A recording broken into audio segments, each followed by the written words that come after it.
في قصة كده يا جماعة عايز أوثقها بالفيديو. كنت في يوم من الأيام من سنة تقريبا حد محول لي فلوس، ورحت أجيبهم من سوبر ماركت كده، محل بقالة صغير جنب البيت. فالمهم اداني في وسط الفلوس 200 جنيه مزورة. طبعا أنا مش مخون، خدت الفلوس رحت حطيتهم في جيبي وماشي. رحت البنزيمة بفول، بدي الراجل الحساب، قال لي معلش ممكن 200 جنيه غير دي. قلت له ليه؟ قال لي ماشي معلش بس 200 جنيه غير دي، اصل دي اي 200 جنيه تاني غير دي. استغربت الراجل بيعمل كده ليه يعني. قلت له هات ال 200 جنيه فيها ايه يعني. اول ما مسكت ال 200 جنيه لقيتها فعلا مزوره. فرحت راجع تاني للسوبر ماركت. هي البنزينه بعيده شويه عن السوبر ماركت يعني. خدت وقت طبعا لما رجعت تاني. فطبعا داخل على الواد اللي في السوبر ماركت، كان اسمه كريم. بقول له يا كريم انت مديني 200 جنيه مزوره في الفلوس، عايز 200 جنيه تانية غير. قال لي خدتها امتى؟ قلت له لسه واخدها منك من شويه. انت فاكر كل حاجه؟ انت لحقت نسيت يعني؟ قال لي لا يا باشا ما اعرفكش. قلت له نعم. قال لي ما اعرفكش، طالما طلعت بره المحل ما اعرفكش. قلت له انت متاكد من اللي انت بتقوله ده؟ قال لي اه. واللي عندك اعمله. قلت له انا عندي كتير. جت امه وانا بتناقش معاه. امه لابسه نقاب ولا تعرف حاجه عن النقاب، ده هي لابسه منظر كده بس يعني. طبعا الناس دي بتسيء للنقاب. فجت انا احترمتها، بتقول لي في ايه؟ قلت لها والله انا اخدت فلوس من هنا، والفلوس ابنك مديها لي. قالت لي مش ابني. قلت لها الراجل اللي شغال معاكم، الراجل اللي شغال في المحل مديني 200 جنيه مزوره، وانا خدتها وحطيتها في جيب الفلوس ومشيت ما دورتش وراه. واتفاجئت في البنزينه الراجل بيقول لي غير ال 200 جنيه دي، ال 200 جنيه مزوره يعني. فمسكت ال 200 جنيه لقيتها مزوره فعلا. فرجعت بقول له غير لي ال 200 جنيه دي. قال لي لا ما اعرفكش، طالما طلعت بره المحل ما اعرفكش. قلت له طيب يعني. قالت لي انت عايز تحل؟ قلت لها اه طبعا عايز احل. قالت لي هنقسم العرب عربين. دي امه اللي بنقاب بتقول لي هنقسم البلد نصين، انت 100 شيل 100 واحنا نشيل 100. قلت لها انت شايليني 100 ليه؟ بناء على ايه؟ قالت لي يبقى انت كده مش عايز تحل. قلت لها طيب انا ليا 200 جنيه هاخدهم بالذوق، هاخدهم بالعافيه، هاخدهم. الكلام ده بقوله ليه يا جماعه؟ عشان الناس اللي بيبقى ليها حقوق وما بتسعاش وراها. كان دايما ابويا الله يرحمه يقول لي ما ضاع حق وراه مطالب. فانت دايما لو ليك حق اسعى ان انت ترجعه، اوعى تسكت على حقك. وهثبت لك بالفيديو والقصة الواقعية الحقيقية اللي انا مشيت وجربتها بنفسي، ما اتحكتليش، ده انا جربتها بنفسي.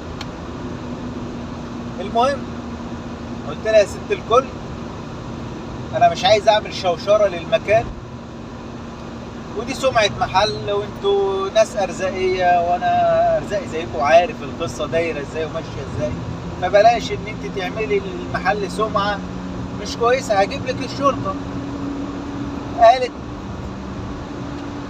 هتجيب لي الشرطه، اللي عندك اعمله، ويلا يا ابني من هنا او يلا يا ابني من هنا، ايا كان الطريقه.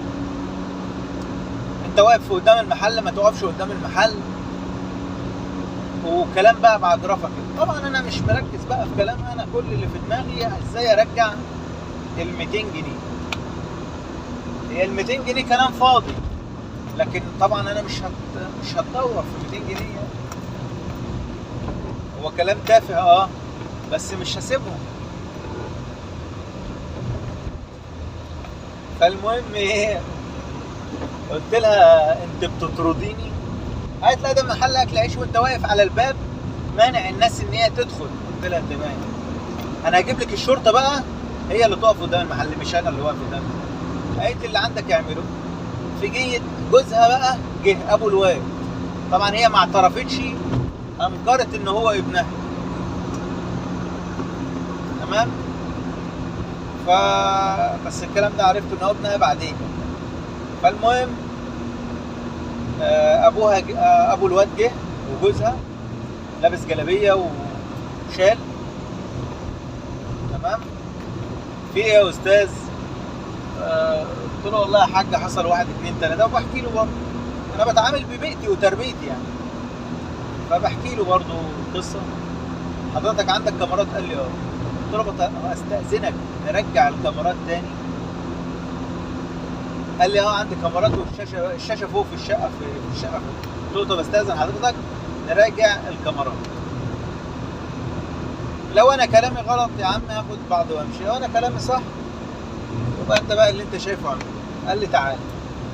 ربنا هداه وطلعنا فوق. تقريبا الراجل ما يعرفش بقصه ال 200 جنيه، اللي يعرف الوليه ام نقاب دي وابنها، ومرتبين مع بعض. بس الراجل تقريبا ما يعرفش، لانه لو يعرف ما كانش طلعني فوق يعني. المهم افتح يا عم الشاشه. فتحت الشاشه، هات الكاميرا، رجع الكاميرا. طبعا بناته واقفين، عنده بنت كده لمضه اخت الواد برضه، بس تقريبا التربيه كلها واحده يعني. البنت دخلت هي اللي المفروض ابوها واقف تقول له اعمل كذا وهي تقف ورا، لا هي طلعت على الكنبه والشاشه عاليه شويه، وطلعت هي قعدت ترجع. المهم رجع، فجايب من اول ما انا مسكت الفلوس كده وبعدلها في ايدي، انا بحب ارتب الفلوس، فبقول لي طب ما انت عديت الفلوس اهوت وبصيت فيها ازاي ما شفتهاش؟ قلت له لا استاذن حضرتك ترجع الفيديو من اول ما انا دخلت المحل. من اول ما انا دخلت المحل ورجع لي الفيديو، سيبك من الفيديو اصلا مش هي دي، انا عايز من اول المحل من اول ما دخلت. قال لي تمام. رجعت البيت، جابت وانا داخل اول ما دخلت المحل. الواد عمل ايه بقى؟ الكاميرا بتاعتهم والشاشه بتاعتهم والبنت هي اللي بترجع وانا واقف بعيد. الواد عامل الدرج غويط يعني عميق، عامله دورين. تمام. بيحط تحت كرتونه، هو حط كرتونه كده وفيها الفلوس، وتحت الكرتونه في فلوس يعني فلوس ايه بقى، الميتينات وكده. هو تحت كل ده شايل بقى الطبقتين الكرتونتين دول، وفي الاخر خالص حاطط ال 200 جنيه مطبقها وعينها جوه. تمام. فسحبها، سحب ال 200 جنيه. طبعا الدرج مليان فلوس، خمسينات وبتاع وميات، وراح حاططها على الوش بتطبيقتها، او فردها وراح سايبها على الوش وراح قافل الدرج تاني. ما ادانيش الفلوس في وقتها، هو فتح الدرج طلعها وحرمها على الوش وراح قافل وراح قايم عمل ان هو بيعمل حاجه. شوفوا بقى الواد وذكائه بيتناصح يعني. الواد بيتناصح. فقفل الدرج وقام دخل جوه المحل كده، معرفش يعمل اي منتج. وبعدين راح جاي ايه،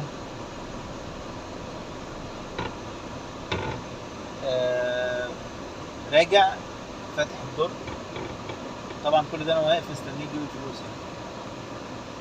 راح جاي مطلع الفلوس تاني ب 200 جنيه اللي هو كان مطبقها تحت دي، وراح مكمل عليها الايه؟ بقيه الفلوس. تمام. قلت له شايف؟ انت شايف بعينك اهو. تمام. راحت البت فاصله بقى الايه؟ الكاميرا، فاصله الشاشه، يعني ايه؟ جابت الصوره الحيه يعني. فقلت له استاذن حضرتك بقى تعمل ايه؟ انت شفت حضرتك اهو. راحت نطه ام نقاب مراته، راحت نطه. الراجل طبعا سكت، اتحرج من الموقف، مش عارف يتكلم. راحت الوليه نطه، طبعا هي اللي عامله بقى ان هي صاحبه الايه؟ الليله، او ان هي انت بتعمل ايه وانت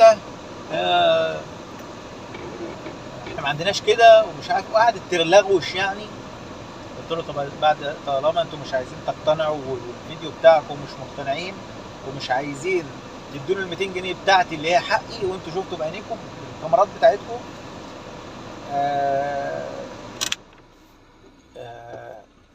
خلاص هستأذنك يا حاج بعد اذنك ترجع الفيديو تاني عشان عايز اصوره طالما انتوا مش مقتنعين، وانا هتصرف. راحت الولية قالت ايه؟ ام نقاب قالت لا، مش انت ما تصورش، انت تجي. رحت انا بقى ايه، وهي لما لقيتها بتقول لا، رحت جاي دايس ايه؟ فيديو، ورحت مصور فيديو. انت ما تصورش، الشرطه هي اللي تيجي، الشرطه هي اللي تيجي تعمل اللي هي عايزاه، لكن احنا انت مش من حقك تصور. قلت لها مش من حق اصور لما شفتوا ان الراجل في المحل هو اللي مديني الفلوس، يبقى انتوا مرتبينها بقى مع بعض، اللي عندك اعمله ومش عارف ايه، هات الشرطه هي اللي ايه تراجع الكاميرات. قلت لها حاضر، انا هجيب لك الشرطه تراجع الكاميرات، بس افتكر ان انا قلت لك بلاش عشان سمعه المحل وكنت عايز احل الموضوع ودي وانتوا رفضتوا. كل ده في الفيديو ايه؟ متسجل. قالت لي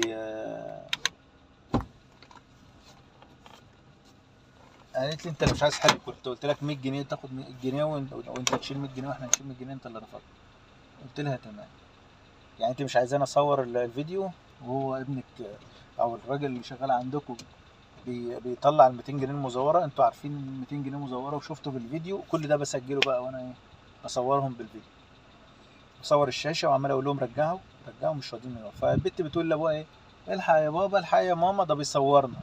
قلت له لا انا ما صورتكوش، وادي الفيديو اهو. ورحت موريهم الفيديو، الفيديو اهو، انتوا انا جايب الشاشه وبقول لكم عشان اضمن حقي، دي فيها حاجه؟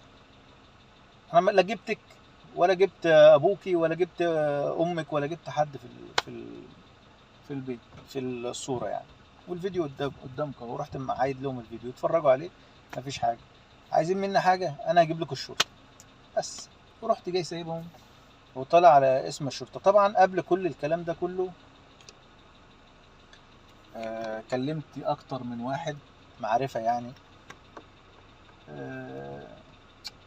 يا عم هتروح القسم هيقرفوك وهتصرف على المحضر قد ال 200 جنيه، كنت قبلت وتقطيم بقى، كنت قبلت بقى بال 100 جنيه وخلاص، انت هتعطل نفسك، انت مش عارف ايه، واللي يقول لك المقص تعوض ربنا، واللي يقول لك يا عم كبر دماغك الموضوع مش مستاهل. لكن انا خدت الموضوع عند بقى، قلت انا مش هسيب حق، انا لازم اخد حقي وارجع ال 200 جنيه دي باي طريقه. رحت، كانت الساعه تقريبا 7 بالليل، رحت اسم الشرطه. تمام. اسم تاني اللي هو في في 16 في العاشر من رمضان، اسم تاني عشان هو اقرب اسم ليا، المنطقه انا ساكن جنبيها. فرحت آه، للنبطش هناك، وريته ال 200 جنيه، قلت له ال 200 جنيه دي مزوره، حصل واحد اتنين تلاته. قال لي طيب اصبر هدخلك للايه، لظابط النبطش. قلت له يا ريت والله يبقى عملت فيها خير. المهم دخل العسكري، الواد اللي شغال مع الضابط، عسكري شغال في المكتب بتاع الضابط، دخل له لقاه بيتكلم في التليفون.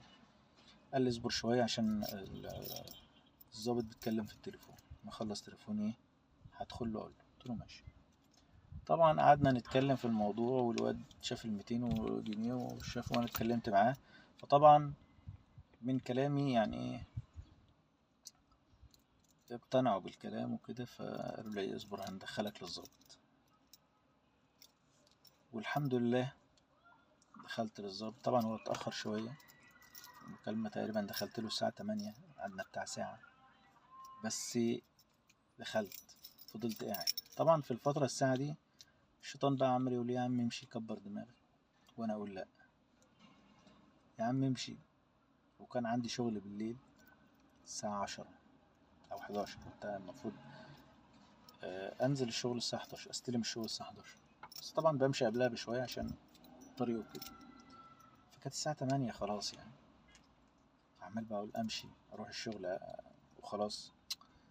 والناس اللي اتكلمتني يا عم كبر دماغك يا عم، كل ده بقى ايه عمال بيدور في ذهنك وانت قاعد. الانتظار اصلا في حد ذاته بيبقى ممل، بس انا قلت هكمل. اصبر يا محمد وادخل كلم الظابط. المهم دخلت بعد ساعة من القعدة، دخلني للظابط.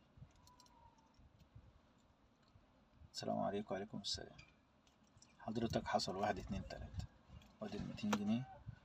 ولما قلت لهم طيب طالما انتوا مش مقتنعين، حتى انتوا شفتوا بعينيكوا ان ابنكوا بيطلع ال 200 جنيه من الدرج وبيحطها على وشه وبيعمل قصة وفيلم، وبقول لكم اصور الفيديو، انتوا رفضتوا ان انا اصور. قال لي وريني الفيديو. شاف الفيديو قال لي خلاص انا جاي معاك. اول ما قال لي انا جاي معاك، يا جماعة البلد فيها لسه ضباط محترمين، لسه فيها ناس محترمين، لسه فيها ناس بتراعي اكل عيشها. انا بصراحة ما اعرفش اسمه ايه، لو اعرف اسمه كنت قلت اسمه والله، انا يعني شكرته كتير جدا. الموضوع يتشاف ان هو مش مستاهل او مش قصة، لكن هو ليه معنى كبير قوي جدا، يعني ان انت حقك هتاخده. في مصر لسه في ناس محترمين، لسه في ضباط شرفاء، لسه في وانا حبيت ان انا اذكر اسم تاني، العاشر من رمضان. ان ما اعرفش اسمه ايه بصراحة يعني. فطبعا جه معايا، جه طلع بوكسين. انا ركبت في بوكس عربية، وقفتها قدام الاسم، ركبت في بوكس مع السواق، جنب السواق، ومعانا عساكر ورا، وهو ركب البوكس التاني برضو مع عساكر ورا، وطلعنا بقى. قال لي خليك انت قدام عشان تقول لنا على الطريق. قمة الأدب والاحترام والله. وصلتهم قدام المحل. نزل السواق، هو فين؟ قلت له هو ده. تعالى يا ابني كلم حضرة الضابط. الضابط سأله سؤالين. طب تديش ال 200 جنيه للراجل؟ قال له معرفش، مش بتاعتي. قال له يعني الراجل هيتبلى عليك؟ يعني هيجي يعمل بلاغ هيتبلى عليك يعني؟ قال له ما اعرفش عنه حاجه، وما اعرفش حاجه عن ال 200 جنيه ومش عارف ايه وبتاع، وانكر يعني. قال له خلاص اركب. ركبوا البوكس. طبعا امه جت جري بقى تصوت في الشارع، امه نقاب. جت وابوه جه والناس اتلمت والدنيا اتلمت. وكان في شباب طبعا كتير واقفه قدام الشارع قدام المحل، شافوا القصه. قلت لها انا مش قلت لك هجيب لك الشرطه؟ انت يعني فتحت صوتك عليا وامشي من هنا. انت حسبي الله ونعم الوكيل فيك، حسبي الله ونعم الوكيل فيك. قلت لها ايوه. هات ال 200. قال لها اديله ال 200 جنيه. ولا ناخد ابنك نشوف القصة دي في الاسم. قالت لا لا، هات يا ابني 200 جنيه من جوه بسرعة، هات يا بنتي 200 جنيه. فين ال 200 جنيه المزورة؟ قلت لها خدها. راحت جايه واخدة ال 200 جنيه قدام الظابط وراحت مقطعاها. قال يعني عندها ضمير. واللي كانت بتقول لي نقسم العرب عربين وامشي من هنا. راحت البت جايبه لها 200 جنيه، راحت تديها للظابط بقى. بتقول للظابط اتفضل. قال لها انت بتديها لي ليه؟ ال 200 جنيه بتاعتي. 200 جنيه بتاعت الراجل ده. طبعا يعني بصراحة ربنا يبارك له، الله يبارك له فعلا والله. قعدت ادعي له كتير بجد. يعني القصة مش قصة يعني الفلوس، قصة يعني آدمية، إنسانية، احترام وتقدير للناس. راحت جاية بتديني 200 جنيه وبتقول لي حسبي الله ونعم الوكيل فيك. فانتوا ايه رأيكم في الموضوع؟ هل فعلا انا غلط، ولا هي غلط، ولا انا صح، ولا هي اللي صح، ولا مين الصح؟ لان هي بتحاسبن عليا، هي اللي بتحاسبن عليا. هي عارفة وابنها عارف ان ال 200 جنيه بتاعتهم، ومع ذلك برضو بتقول لي حسبي الله ونعم الوكيل. يعني ما اعرفش هي بتمثل قدام الضابط يعني مثلا. طب هي مش شايفة ان ربنا فوق شايفها؟ هي حتى طب هو الظابط هيعمل لها ايه؟ هيعمل لها ايه يوم الحساب في الاخره كده؟ اما تقف تقول له انا كنت بحاسبك عليه، هيقول لها يعني. المهم اللي عنده وجهة نظر يكتب لنا في التعليقات. طولت عليكم، بس كنت حابب ان انا اقول لكم الموضوع ده عشان محدش يتحط في الموقف ده ويسكت عن حقه. اسعى ورا حقك ايا كان. ما يعني ما تستهونش بحقك، وما تخليش ان انت مالكش يعني اي رد فعل. اعمل كل اللي تقدر عليه، اوعى تسكت على حقك. الحمد لله بفضل الله دايما قاعدة في حياتي بطبقها. انا بسعى دايما ان انا اجيب حقي، وما بنتظرش اي حاجة. ممكن اسأل استشير، بس برضو اللي انا عايزه هعمله. حتى انا في اليوم ده اتقال لي يا عم كبر دماغك قبل ما اروح القسم واعمل محضر وكده، او كله قال لي يا عم 200 جنيه وبتاع. يا عم كنت قبلت بال 100 جنيه يا عم. تقطيم بقى يعني مفيش حد بينفع حد. انت شوف الصح وكمل فيه، وما يعني ما تسمعش لحد. خد قرارك، يعني واحد او اتنين اللي بتثق فيهم، لكن ما تسمعش لحد. خد القرار بتاعك واسعى، وافضل ورا حقك لحد ما ترجعه. اوعى تفرط في حقك. لو عجبك الفيديو لايك، لو مش مشترك في القناة اشترك، لو على الفيسبوك فولو متابعة، لو على التيك توك اعمل لي متابعة. ولو الفيديو عجبكم لايك وشير للناس للتوعية. شيروا الفيديو ده للتوعية عشان الناس تعرف ان ما ضاع حق وراءه مطالب. اشوفكم على خير في فيديو جديد. تحياتي ليكم والسلام عليكم ورحمة الله وبركاته.